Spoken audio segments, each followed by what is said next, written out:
We're now barely a week away from the end of a large global debt relief program, the Debt Service Suspension Initiative. You might have heard it being referred to as DSSI. Now, if countries did choose to take part, their debt service payments essentially were paused starting from the 1st of May 2020. By the 8th of December, according to the World Bank, the DSSI program had delivered at least $10 billion in relief to over 40 eligible countries. Now, with the program coming to an end, debt payments essentially are now going to be resuming in about a week. The IMF's managing director, Kristalina Georgieva, has warned that not only would low-income countries struggle to service their debts, some may even be facing economic collapse. So clearly on that basis, 2022 is getting off to a rocky start. But does the end of DSSI spell certain doom for highly indebted economies in sub-Saharan Africa? I explored that some hours ago with Mark Bohlund from Red Intelligence. Applying for the G20 common framework does not automatically mean that you are in default. So Ethiopia has applied for the G20 common framework, but is still not declared to be in default because it's still not clear what this entails. They're very close to the default rating from the actual credit rating agencies, but they're not in default. But I think, to your point, it's clearly the desire of the IMF and the World Bank and other creditors that, for the early debt restructurings for countries to restructure the debt rather than having these very long extended periods where they more or less cut off from finance, but they're still servicing the debt and there's still no new money coming in. So I think, the IMF, World Bank are clearly pushing some African countries that way.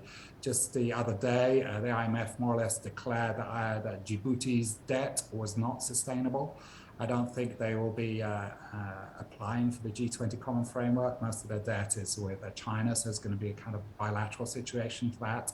But it was also a statement about Mozambique, which I think is that they're very close to essentially the debt not being sustainable. They need to take quite drastic corrective action for the debt to remain sustainable. So I think Mozambique is one of the top candidates for applying for the G20 common framework, and Ghana not too far behind it. What is it about the G20 framework and the way it's set up that makes it unappealing for countries? Because one of the criticisms that has been coming out, in fact, even from the IMF's managing director herself about 2 or 3 weeks ago, was that she said, look, the G20 framework right now needs improvement. But how? What exactly needs to be changed there?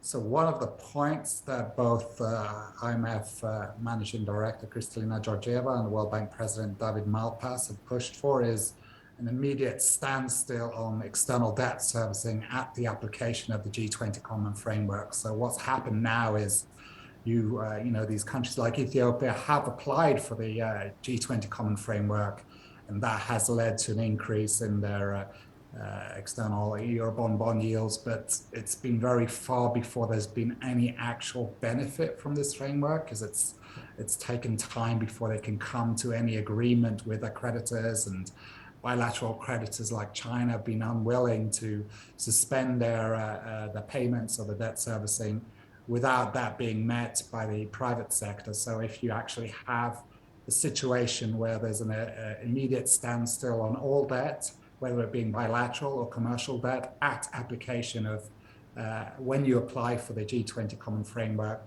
that will bring more immediate benefits to countries to apply for this. So that's the thought that is behind the recent moves.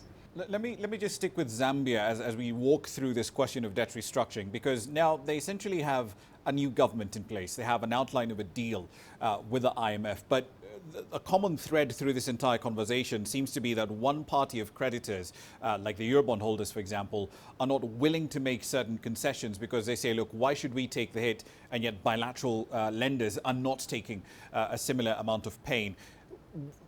Is that the same reasoning that's essentially driving this hesitancy that we're seeing in other markets towards getting to the G20 common framework? Because different creditors just don't want to essentially take pain unless everyone is doing the same thing.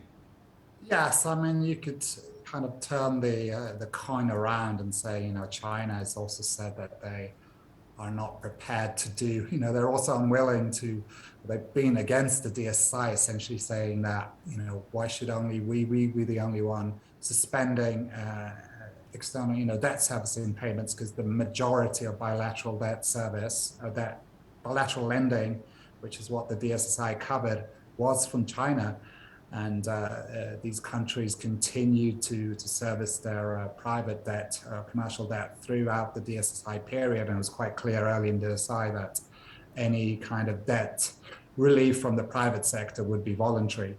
So, I mean, this is common issues in any external debt restructuring. So it's not surprising that this has taken such a long time, but it also means that the benefit from the DSI has been quite marginal and largely fallen on China.